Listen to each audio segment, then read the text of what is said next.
اور ہم تو یہ دنیا کو بتا رہے ہیں کہ دہشت گردی کے خلاف جتنی قربانی اس قوم نے اس ملک نے دی ہے شاید دنیا میں کسی اور ملک نے دی ہو، اور امن کے لیے ہماری افواج جو ہے ان کی شہادتیں ہوتی ہے، وہ قربانیاں دے رہے ہیں، جی جدوجہد کر رہے ہیں، دہشت گردی کو کئی عزائم کو ناکام بھی بنایا جاتا ہے۔ تو یہ ان عالمی قوتوں کو بھی دیکھنا چاہیے کس طرح آپ کو ثبوتوں کے بہت ساتھ ضروری ہے ISPR ایگزیکٹلی وقتاً وقتاً آپ نے دیکھا کہ جو ان کے ثبوت فراہم کیے گئے ہیں، کلبھوشن ایک زندہ مثال ہے۔ تو اس طرح میں سمجھتا ہوں بھارت سمجھتا ہے کہ ہم پاکستان میں دہشت گردی کر کے پاکستان کو کمزور کریں گے، تو یہ ان کی بھول ہے۔ پاکستان نے دہشت گردی کے خلاف ہماری افواج نے پہلے بھی کامیابی حاصل کی ہے، اب بھی اور آپ یہ دیکھیں جو فیلڈ مارشل جی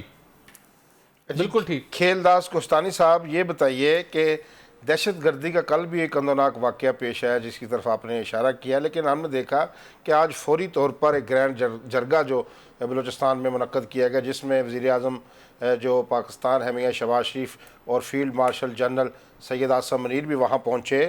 تو اس پر حکومت نے فوری طور پر وہاں جا کے ان سے بات بھی کی ہے کہ آپ کو اگر کوئی شکایت ہے تو وہ ہمیں بتائیے، ہم آپ کو بیٹھ کر آپ کا مسئلہ سننا چاہتے ہیں اگر کوئی محرومی ہے بھی۔ تو یہ کتنا خوشائند ہے کہ فوری طور پر پرائم منسٹر کا اور فیلڈ مارشل جنرل کا اگلے ہی دن وہاں پہنچ کر دلجوئی کرنا لوگوں کے لیے۔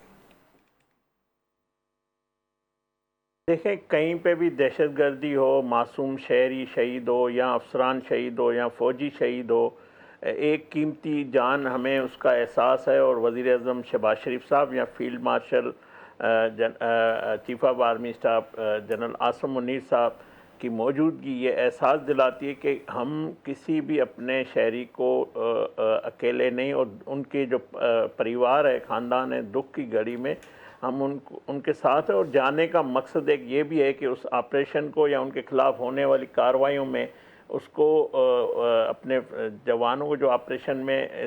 وہاں پہ جدوجہد کر رہے ہیں ان کو بھی حوصلہ بڑھانا ہوتا ہے۔ اور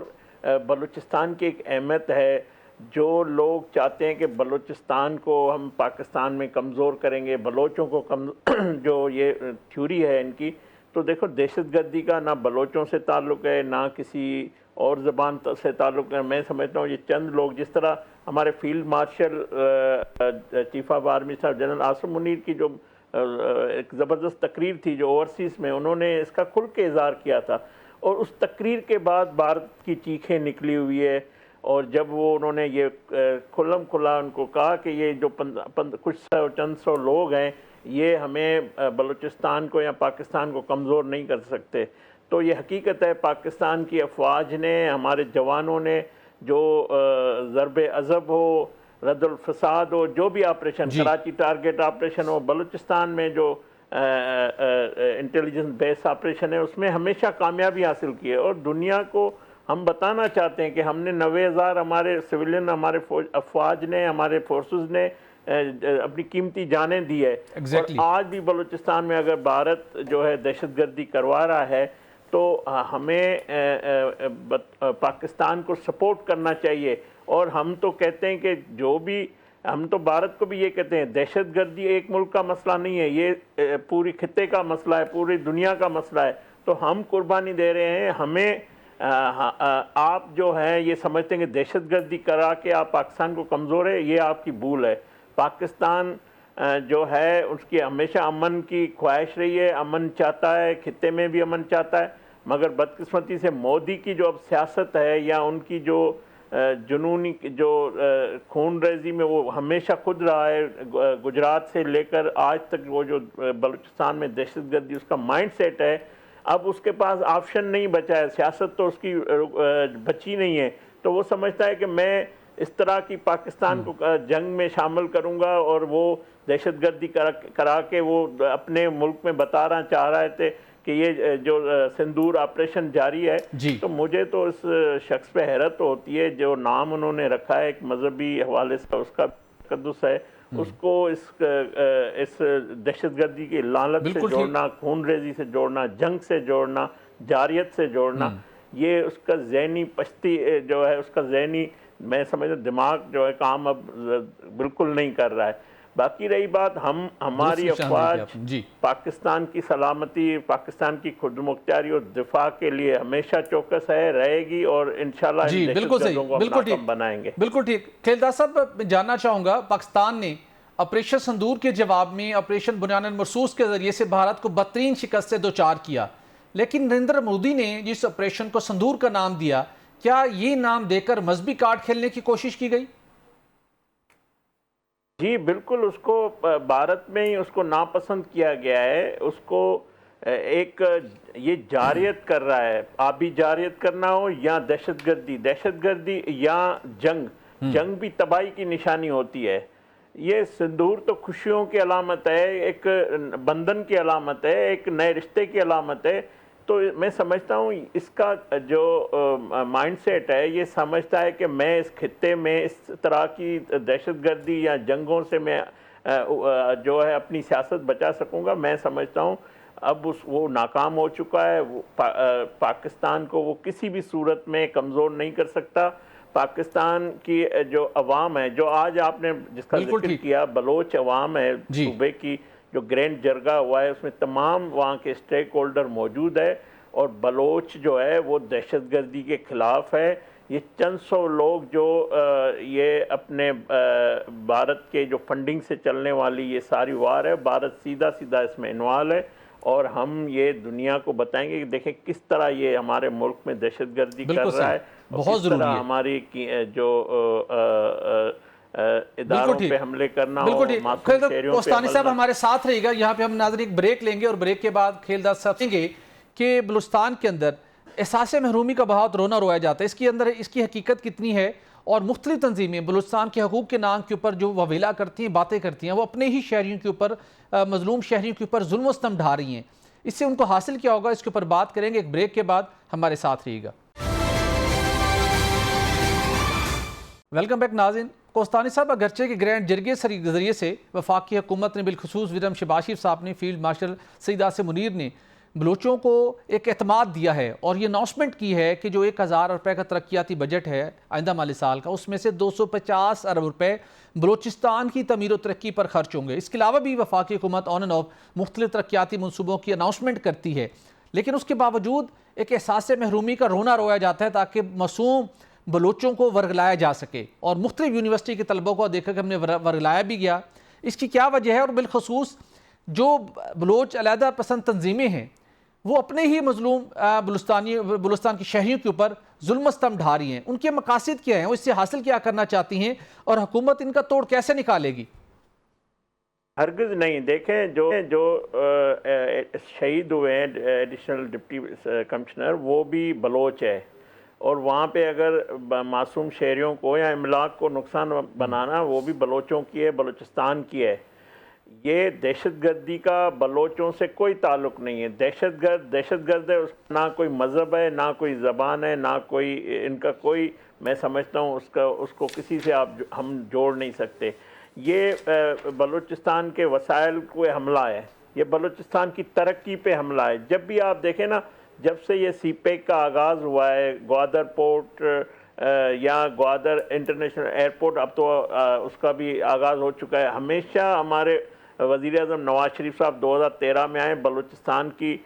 ترقی کے لیے، وہاں پہ آبپاشی نظام کا لانا، وہاں پہ سڑکوں کا جال بچھانا، وہاں کی ترقی کے لیے ہماری حکومت نے، بلکہ کوئی بھی ہو، پیپلز پارٹی کی گورنمنٹ ہے، انہوں نے بلوچستان کے عوام کو بھی اس چیز کی بتانے کی ضرورت ہے سر، خصوصی بلوچستان کا پیکیج دیا۔ اس وقت بھی حکومت کی یہ پوری کوشش ہے، ظاہر ہے یہ رقبے کے لحاظ سے بڑا علاقہ ہے بلوچستان صوبہ، اور جو دہشت گردی کی صورتحال ہے اس میں ترقیاتی کاموں میں بھی جو ہے رکاوٹ آتی ہے، مگر حکومت کی اولین ترجیح ہے۔ اور وزیر اعظم شہباز شریف صاحب بار بار آپ نے دیکھا ہے کہ وزیر اعظم شہباز شریف صاحب کی طرف سے وہاں پہ جو ٹیوب ویل ہے جو بجلی پہ چلتے تھے، ان کو سولر پہ کرنا، یا جو کچھی کینال ہے یا آبپاشی کا نظام ہے اس کو وسعت دینا۔ اور آپ کو یاد ہوگا کہ ابھی جو بجلی کی قیمتیں کم جو ریلیف دیا گیا تھا وہ پورے پاکستان میں دیا گیا. اسی طرح جو پیٹرول کی قیمتیں کم ہوئی اس کا جو پیسہ تھا بلوچستان کے اس بڑے منصوبے کے لیے رکھا گیا. تو یہ حکومت کی سنجیدگی اور بلوچستان سے ساتھ کمٹمنٹ ہے کہ بلوچستان میں جو احساس محرومی ہے یا جو ان کو دور کیا جائے, یہ ہر حکومت کی کوشش ہوتی ہے. ہماری حکومت کی اولین ترجیح ہے اور میں سمجھتا ہوں یہ جو آپریشن اس کو فیلڈ مارشل عاصم منیر صاحب آج وہاں موجود ہے, تو یہ جو دہشت گردی ہے اس سے ہم چھٹکارا حاصل کریں گے, ہماری فوج اس میں کامیابی حاصل کرے گی اور ان کے جو بھارت کے عزائم ہیں ان کو ہم ناکام کریں گے. اور اس وقت ہمیں صوبوں کے درمیان بھی ہماری ہم آہنگی ہے. ایک ایسا وزیر اعلیٰ وہاں موجود ہے جو دہشت گردی کے خلاف جس کا کھلا موقف ہے, اور ان کے اچھے ایگزیکٹو جو مفتی صاحب ہے وہ بھی ایک اپنی پوری کوشش کر رہے ہیں. لیکن سر اس سے بڑھ کے بھی تو بہت کچھ کرنے کی ضرورت ہے ابھی. مل کر اس دہشت گردی کی جو لعنت ہے اس کو ہم ختم کریں گے, اور بلوچستان ایک پرامن اور ترقی جیسے باقی صوبے ہیں اسی طرح اس کا شمار بھی ہوتا ہے. اور بلوچستان میں ایک ٹیلنٹ موجود ہے, بلوچ نوجوانوں میں ٹیلنٹ موجود ہے. بلوچستان کے جو قبائل ہیں ان کی ایک روایات ہیں. یہ جو لوگ کر رہے ہیں میں سمجھتا ہوں یہ ان کو نہ بلوچستان سے ہمدردی ہے, نہ بلوچوں سے ہمدردی ہے, نہ پاکستان سے. یہ چند سو لوگ ہیں جو ایجنٹ کے طور پر اپنے پیسوں باہر بیٹھ کر پیسہ کماتے ہیں اور ان کو فنڈنگ ہوتی ہے. معصوم جو ہے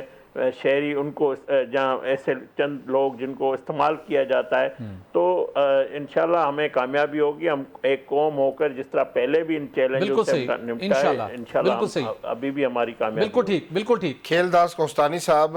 ابھی کچھ سیاست پر بھی بات کر لیتے ہیں. ہم سن رہے تھے کچھ عرصہ سے کہ بانی پی ٹی آئی عید سے قبل جیل سے رہا ہو رہے ہیں, لیکن ابھی پھر خبریں آئیں. پہلے جو بانی پی ٹی آئی کی بہن ہے علیمہ خانم, انہوں نے کہا کہ کچھ گیو اینڈ ٹیک کر لیتے ہیں, کچھ بتائیے کیا شکایات ہیں آپ کو ہمارے بھائی سے. پھر تحریک کا اعلان کر دیا گیا. یہ بتائیے کوئی ڈیل کی کوششیں ہو رہی تھیں, وہ ڈیل ناکام ہو گئی ہے, ہوا کیا ہے بیچ میں اصل میں, حق ہیں ذرا ہمارے ناظرین کو بتائیے.